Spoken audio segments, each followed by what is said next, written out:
বন্ধুরা, জাম গাছের তলায় এলাম, জাম পেকেছে, কালো কালো দেখতে পেলাম ওখান থেকে। তারপরে এলাম আমি বাটি নিয়ে, দেখি দেখুন অনেক বড় গাছ, অনেক উপরে আছে। এই নিচে যেগুলো পাবো সেগুলো তুলবো।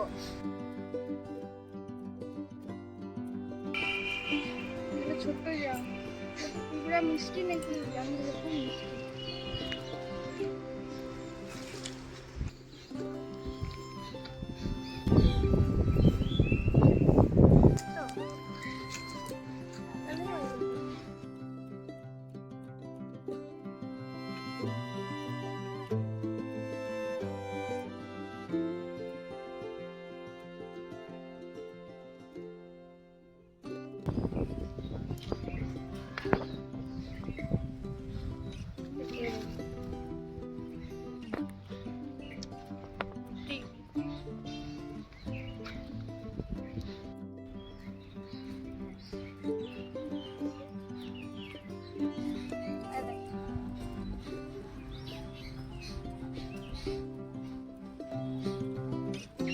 নমস্কার বন্ধুরা, জাম তো পেড়ে খেলাম, দেখলেন খুব মিষ্টি জামগুলো, ভালো লাগলো।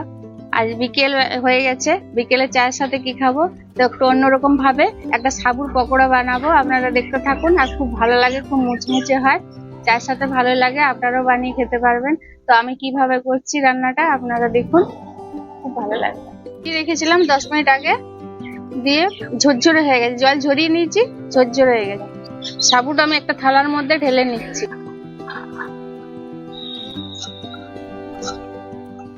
কিছুটা চালের গুঁড়ি দিয়ে দেবো, মুচমুচে হবে। আর একটা সিদ্ধ আলু,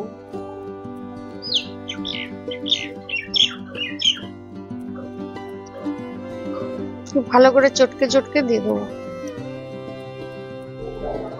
এবার দেবো আমি একটু হলুদের গুঁড়ো, একটু ধনে জিরের গুঁড়ো সামান্য করে,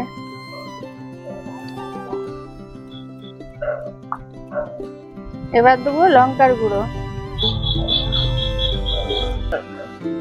এটা আমি পেঁয়াজ দেবো না, একটু আদা রসুন বাটা দিয়ে দেবো।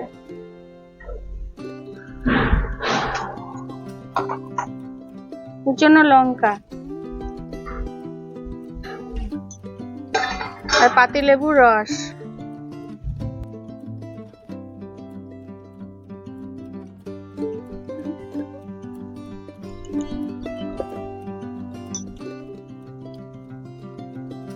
এবার দেবো আমি সামান্য ময়দা,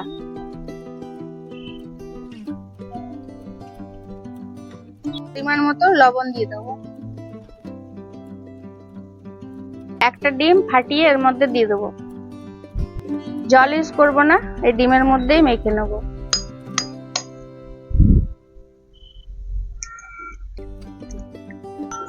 খুব ভালো করে মেখে নেব।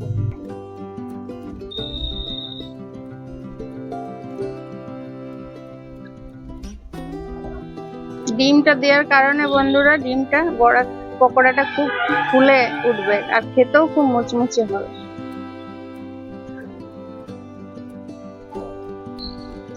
কড়াই বসিয়ে দিয়েছি, কড়াই গরম হোক, আমি তাকে ভালো করে চটকে চটকে মেখে নিচ্ছি।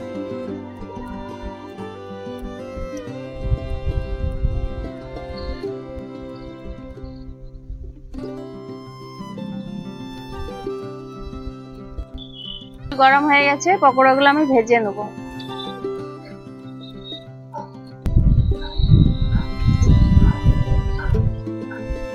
খুব গরম তেলে দিইনি বন্ধুরা, পুড়ে যাবে। তো হালকা গরম হয়েছে, ওর মধ্যে দিয়ে দিচ্ছি। লেবুটা রসটা দিলাম, কারণ ডিমটা দিলাম, ডিমের গন্ধটা থাকবে না এতটা, তার জন্য আমি লেবুর রসটা দিলাম।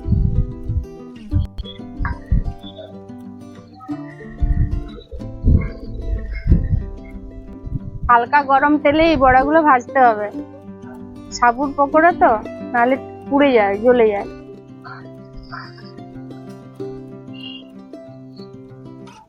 আরেকবার হবে। বন্ধুরা, আরো নতুন নতুন রেসিপি দেখার জন্য পাশে থাকবেন। আরো আমি চেষ্টা করব অন্য অন্য রেসিপি দেখানোর জন্য। আর যারা নতুন বন্ধু হয়ে থাকবেন পাশে থাকবেন আর সাবস্ক্রাইব করবেন, লাইক করবেন। যারা আমার পাশে আছেন তাদেরকে অনেক অনেক ধন্যবাদ।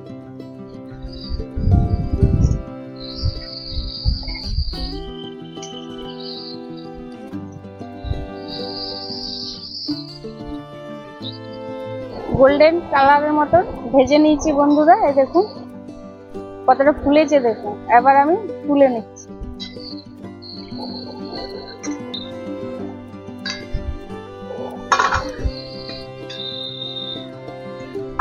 আওয়াজটা দেখেই বুঝতে পারছেন বন্ধুরা কতটা মুচমুচে হয়েছে।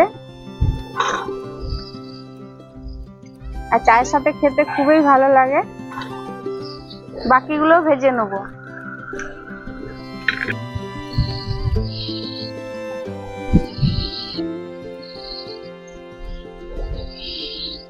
ঘরে যেটাই তৈরি করুন না সেটাই ভালো লাগে। বাজারে এইসব জিনিস পাওয়া যায় না, পয়সা দিয়ে ওগুলো পাওয়া যাবে না বন্ধুরা। যখন ইচ্ছা এগুলো শিখে নিলে বানিয়ে খেতে পারেন, খুবই ভালো। সবকিছু তো বাজারে পাওয়া যায় না। সব তৈরি করে নিয়েছি বন্ধুরা, সব পকোড়া। এবার আমি খেয়ে দেখি। আর লাল চায়ের সাথে এটা খেতে খুব ভালো লাগে। আমি লাল চা পরে করব, আপনাদেরকে এখন খেয়ে দেখাচ্ছি। কত আওয়াজ দেখুন, কতটা মুচমুচে হয়েছে দেখুন।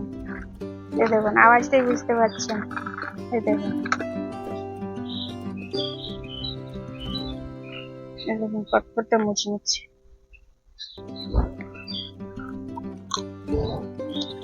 খুব সুন্দর হয়েছে।